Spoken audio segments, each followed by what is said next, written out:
అయ్యి చెప్పినప్పుడు నోట్ చేసుకుని వాళ్ళ డిపార్ట్మెంట్లు అయ్యి ఫాలో అప్ చేయాలనేది. తర్వాత అది పోయి అక్కడ మాట్లాడతారు, ఎవరో ఒక ఇన్ఛార్జి మంత్రి పెడతారు, ఆ మంత్రి రాసుకుని కన్సర్న్ మేము చెప్తా ఉంటారు. అది ఎప్పుడు జరిగిన పాపాన పోలే. 0 అవర్ అది ఉంటుంది. క్వశ్చన్ అవర్ ఒకటి, ప్రశ్నోత్తరాల ద్వారా అడిగి మనకు కావాల్సింది మన నియోజకవర్గం మీద అటెన్షన్ డైవర్ట్ చేసుకోవడం లేదా పని జరిగేలా చూసుకోవడం, ఇది బాధ్యతాయుతమైనటువంటి. ఈ రెండూ కాకుండా వాయిదా తీర్మానం అని ఒక సిస్టమ్ ఉంటుంది.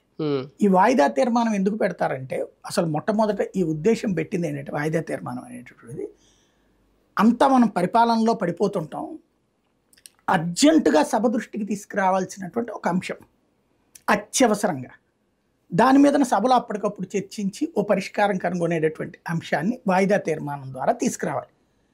అది ఒకనాడు ఆ సంప్రదాయం తీసుకొచ్చింది ఏంటంటే, తుఫాన్లు వచ్చినప్పుడు, వరదలు వచ్చినప్పుడు, లేదా ఏ బస్సు యాక్సిడెంట్ జరిగిందో, ఏ రైలు యాక్సిడెంట్ జరిగిందో, అట్లాంటి అర్జెంట్ ఇన్ఫర్మేషన్ని సభలో చెప్పి దాని మీద చిన్నపాటి చర్చ చేసి ఓ పరిష్కారం కనుగొనడం. అంటే మనం ప్రజాస్వామ్యం అంటే సామూహికం అంటాం కదా, ఇండివిజువల్ అనం కదా, ఒక పార్టీ ప్రభుత్వం అనకూడదు, అది ప్రభుత్వంగా ఉండాలి అన్నటువంటి కాన్సెప్ట్ కొద్దీ అది పెట్టారు.